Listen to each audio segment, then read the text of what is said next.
to Basketball Talk Pro. My name is Ron Ecker. I'd like to start, before we get into the fast break, I'd like to make mention of something I think that would be very valuable to you. The Golden State team is playing, on the East Coast right now, and so it's a good time to see them if you live in the East Coast. But they are a team I think you should spend some time watching and learning from. I'm very impressed with the way that they play. They're not a particularly big team. In fact, they're considered a small team. But it's their style of play, the way they play, that is making them a big winner. And I think from what I've seen, and I've watched a couple games now, that they probably handle what I call the third element as well as anybody in the NBA or even in college. They're just very good at improvising on their own, and but they do it in a team fashion. There's not a lot of isolation, not a lot of pick and rolls, a few random pick and rolls, some posting up, but their strength is their ability to cut. Very simple word, but hardly anybody works on it, and because of that, there's a lot of standing around. The Golden State players know how to cut, and they get a tremendous amount of baskets by cutting. They're also pretty good on defense. They keep their hands up, which is a little thing, but it's very important in deflecting passes, and they get a lot of deflections, not only by with their hands in position, but also in digging. So they get a lot of fast break opportunities. They're worth watching and really spending some time studying. Well, I want to talk to you about fast break. Today this session will be simply more of a concept type of thing than actually doing a lot of drawing. Because I think the first part of this concept is it takes some unlearning. I think you need to unlearn what you have been doing, because what you have been doing is probably traditional. And the real key to this is to try to get out of your mind that you're going to learn how to do 3-on-2 or a 2-on-1. It just does not happen in a game. Occasionally, but most of the time that's on a breakaway, but very seldom. You have to think differently about it, and you have to teach your players differently than what is so-called traditional. I don't know how long coaches have been running 3-on-2s and 2-on-1s, but they are not realistic. It isn't happening in the game. Actually, fast break is, in my opinion, is more chaos than structure. At the best, I would put it as freelance, true, pure freelance. Players having to make up decisions on their own in a very fast paced type of environment. I still want you to think, though, in terms of this. Think in terms of the fast break and transition, and you know that there is a difference as far as statistically evaluating between the fast break and the transition.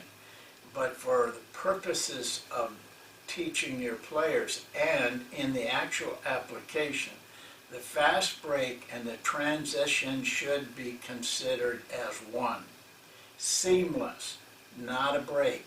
Even though, for statistical purposes, we do have a break, but for playing purposes, it's seamless. Fast break to transition. It's all one. And if you can think of it in that terms, you will have much more success in getting points from this part of the game. Well, let's talk just briefly about pace. How fast do you run?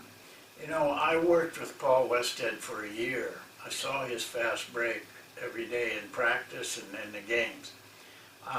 Paul was an advocate, and you know, he's considered one of the gurus of fast break, and I believe he is.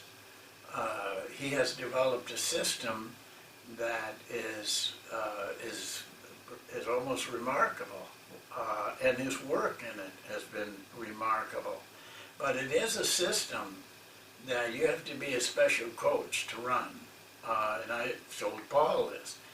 He can run it because he insists on 100% speed. For many teams, that creates errors, turnovers, and bad shots. For Paul, that doesn't make any difference. He's going to try to recoup by tremendous speed. Personally, I would prefer, and I do this, is you're looking at a pace of 80 to 90% of your speed. At that speed, you have some control. And I've always noted that the really tremendous players are never going all out, but they're going at a speed that's very difficult to defend. But they're not overstepping their ability to apply correct principles when at that speed. Well, I want to go now to the whiteboard and show you the beginning of the fast break. And I'm going to keep it at half court because the fast break, the actual doing of it will come at a later session. So let's go now to the whiteboard and take a look at the half-court part of it when you get the ball. Well, the first thing that I want to get across to you in this early part of fast break, and I'm going to keep it at the half-court for now because I want to get across certain points to you. The first thing to remember is that we put players up in this position. Highly unlikely they will be that position in a game. But for purposes of showing, this works out a little bit better.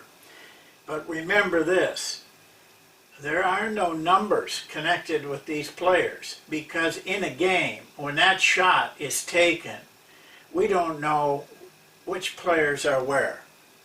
I mean, this could be your 6'10" center. This could be your 6'3" small forward. This could be your ball handler guard. This could be a second guard. This could be your center, your power forward. It'll be, everything you draw will be mixed up like that. Now, the main concern here is how you're going to get the ball. Let's assume it's a defensive rebound because it's easier to explain the concept then. So this man gets the rebound.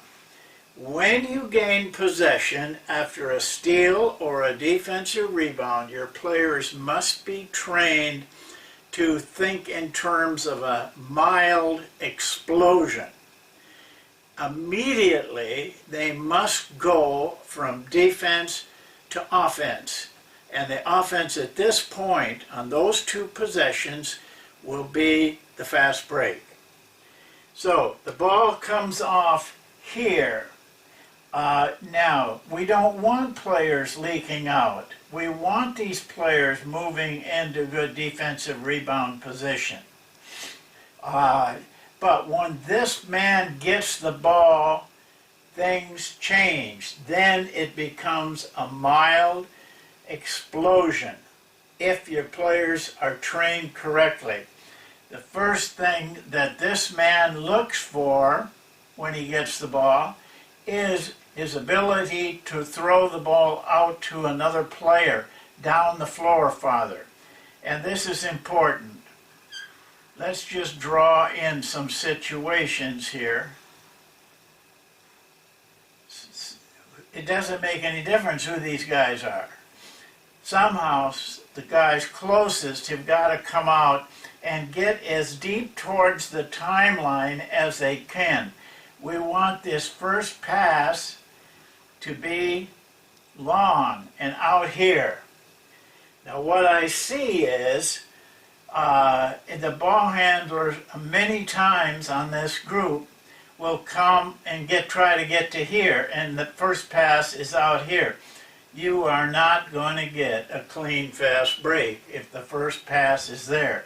I've even seen cases where the ball handler comes behind the rebounder to get a handoff and then run the fast break. You literally have killed any possibility of getting a fast break to a layup. Now, after this pass, if we can get it, and we're going to go into more detail on the fast break at a later time, that there's certain rules that we want followed. But basically, from here on down, it's chaos. It's freelance. So don't think in the terms of now going to lanes and perfect situation. We want to get that ball out here as deep as we can, and now the rest of the team is running as hard as they can. I talked to you about pace. We like the pace to be about 80 to 90%. Now, one other aspect to this. This could be exactly a non-ball handler that gets the ball. We want any one of our ball handlers to immediately get to a place where this guy can pass. It doesn't have to be down the floor. But if this is a long pass out, one of the ball handlers should come where they could make this pass to a ball handler. We'd rather not have a non-ball handler trying to run the fast break. You just get a lot of errors with that. Now, where are they running? They're running to a layup. Teach your players to run to a layup, not a fast break, not a three-point shot. There is no place better to get an uncontested three-point shot is at the end of a fast break. Because it's very unlikely that it will be contested. But you've got to make sure that the person shooting it can make three-point shots, because then it's a wonderful shot. But if you start running to the three-point, you actually lose that ability to get a wide-open shot, because you're going to run to here, and then that can be defended and contested. If you got guys crashing for layups and a guy drifting in, that's your best chance to get a wide open three-point shot. Well, we kept it at the half court because that's the key. This could be a steal. This could be a long rebound. It doesn't make any difference. Those two possessions, fast break, defensive rebound, and steals, become an explosion, and you're running to as hard as you can, not at full speed, but hard, so that you're running to a layup rather than a three-point shot, though the three-point shot will evolve many, many times because of that. Well, there's a lot more to come in the fast break, but I wanted to get the initial part of it done. I wanted to put in your mind a concept versus actual application. And because it plays a part in all of our sessions, really, and that is that, improvisation, freelance is a very important part of the game, and we have shown that statistically 70% of all scoring comes in this area. And I may be a little bit disturbing to you that these sessions will be broken up. In other words, the next session is not going to continue with the fast break. I have a reason for doing that because of the way that coaches are watching this. They don't watch every one of them. Some of them do. They make sure that they watch every one of them. But overall, there's a flow of coaches in and out. And we're trying to leave everything up on in the archive. But by a coach that misses this session may pick up the next session on fast break if it's not completely right afterwards. So bear with me on that, but I don't think it'll be a problem because, we've been doing this for 2 years and pretty much worked on the same basis. Well, that's it for today. We'll see you next time. Thanks for watching.